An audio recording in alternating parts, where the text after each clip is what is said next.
नौज बिल्ला आज मोहम्मद को खत्म करना है। एक रात जब पूरा मक्का ये फैसला कर चुका था, 10 कबीलों के नौजवान हाथों में तलवारें लिए एक ही दरवाजे पर पहरा दे रहे हैं और अंदर सुकून से एक शख्स बिस्तर पर लेटा हुआ है और बाहर उसका मौत इंतजार में खड़ी है। लेकिन ये क्या, सुबह होती है तो पता चलता है कि बिस्तर पर मोहम्मद नहीं बल्कि अली सोए हुए हैं। तो मोहम्मद कहाँ हैं? मोहम्मद तो दुश्मनों की आंखों के सामने से गुजर गए, लेकिन उनको खबर तक ना हुई। ये है वो लम्हा जिसने तारीख बदल दी। ये है हिजरत नबवी की एक अजीम दास्तान। साल है 622 ईस्वी, 13 नबवी। मक्का एक ऐसी वादी जहाँ 13 साल तक मोहम्मद ने लोगों को अल्लाह की तरफ बुलाया, लेकिन जवाब में क्या मिला? मुसलमानों पर जुल्म किया गया, तरह तरह की अज़ियतें नाज़िल की गई।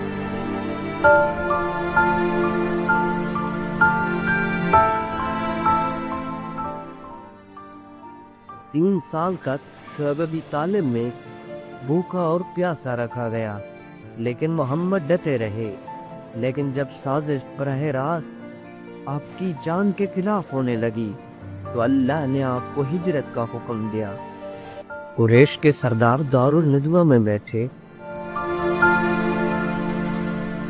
और किसी ने कहा मोहम्मद को शहर बदर कर देते हैं, किसी ने कहा मोहम्मद को कैद कर देते हैं, और आखिरकार अबू जहल ने तजवीज़ दी कि हर कबीले का एक एक नौजवान हाथ में तलवार लिए इकट्ठा मोहम्मद पर हमला करे और मोहम्मद को नौज़बिल्लाह कत्ल कर दे ताकि क़िसास मुमकिन न हो। ये तजवीज़ सबको पसंद आई, लेकिन उनकी साजिश ज़मीन पर थी और अल्लाह की तदबीर आसमान पर थी। वो रात आ गई जब कुरैश ने नबी के घर को घेर लिया। अंदर मोहम्मद ने अली को अपने बिस्तर पर लिटाया और खुद सफर के लिए रवाना हो गए।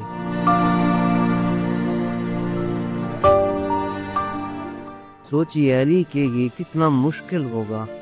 उनको मालूम था कि बाहर 10 नौजवान हाथों में तलवारें लिए मुंतज़िर हैं। अगर उनको मालूम हो जाए कि बिस्तर पर मोहम्मद नहीं बल्कि अली हैं तो सबसे पहले उन पर हमला होगा। लेकिन अली ने ईमान की ताकत से बिस्तर पर लेट गए और ये कुर्बानी एतमाद और ईमान की सबसे बड़ी दलील थी। मोहम्मद घर से निकले और मुट्ठी में मिट्टी ली और दुश्मनों के सरों में डालते गए और कुरानी आयत पढ़ते गए, और मोहम्मद दुश्मनों की आंखों के सामने से निकल गए, लेकिन उन्हें खबर तक न हुई। ये लम्हा हमें बताता है कि जब अल्लाह मुहाफ़िज़ हो तो दुनिया की आंखें देखने से महरूम हो जाती हैं। अबू बकर रसूलुल्लाह के पहले से ही मुंतज़िर थे और उनकी आंखों में खुशी के आंसू आ गए कि ये नौकरी उन्हें नसीब हो रही है, और उन्होंने कहा या रसूलुल्लाह चले। और यूं कायनात का सबसे अजीम सफ़र का आगाज हुआ।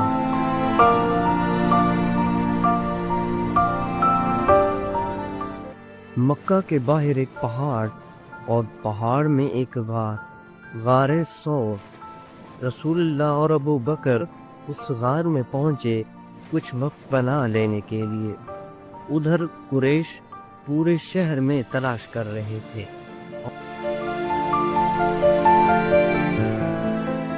उन्होंने इनाम भी मख्तस किया और आखिरकार कुरैश गार के दहाने पर पहुंच गए और अबू बकर ने घबरा कर कहा या रसूलुल्लाह ज़रा से आगे आए तो हमें देख लेंगे। तो रसूलुल्लाह ने फरमाया ऐ अबू बकर गम न कर, अल्लाह हमारे साथ है। और यूं अल्लाह ने अपनी कुदरत दिखाई। मकड़ी ने गार के दहाने पर जाला बना दिया और कबूतर ने अपना घोंसला बना दिया। जब दुश्मन पहुंचे और उन्होंने देखा और कहने लगे यहाँ पर तो सदियों तक कोई नहीं आया होगा, और यहाँ से दुश्मन पलट गया। और जब दुनिया ने देखा کہ اللہ نے اپنے محبوب کی حفاظت کس طرح کی۔ آخر کار 3 دن کے بعد جب حالات پرسکون ہو گئے تو رسول اللہ اور حضرت ابوبکر غار سے نکلے اور مدینہ کے لیے روانہ ہو گئے، اور راستے میں ایک خطرہ آنے والا تھا۔ سراقہ بن مالک جو کہ انعام کی لالچ میں گھوڑے پر پیچھا کرتا آ رہا تھا، جب وہ قریب پہنچا تو اس کے گھوڑے کے پاؤں زمین میں دھنس گئے، تو وہ وہاں سے نکلا اور پھر قریب پہنچا تو اس کے گھوڑے کے پاؤں پھر زمین میں دھنس گئے۔ تو سراقہ سمجھ گیا کہ یہ سفر انسانی نہیں بلکہ ربانی ہے، تو رسول اللہ نے اسے امان دی اور خوشخبری سنائی کہ سراقہ کہ تجھے کسرا کے کنگن پہنائے جائیں گے۔ تو یہ وعدہ کچھ سالوں بعد پورا ہوا۔ سفر طویل اور دشوار تھا، گرمی، پیاس اور دشمن کا خوف ہر قدم پر موجود تھا۔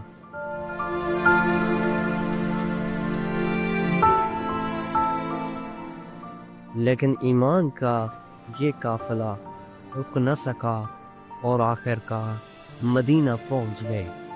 مدینہ کے لوگ روزانہ اسی انتظار میں صبح صبح آتے کہ شاید آج وہ لمحہ آن پہنچتا ہے کہ یا نہیں۔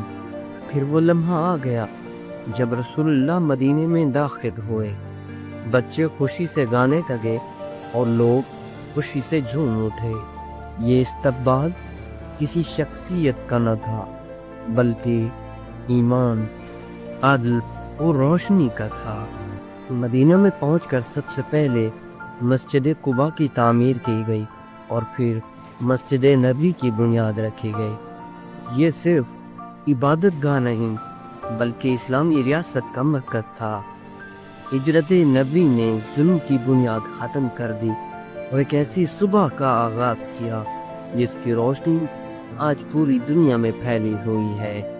ہجرت نبی صرف مدینہ تک نہ تھی بلکہ ہمارے دلوں تک محدود ہے۔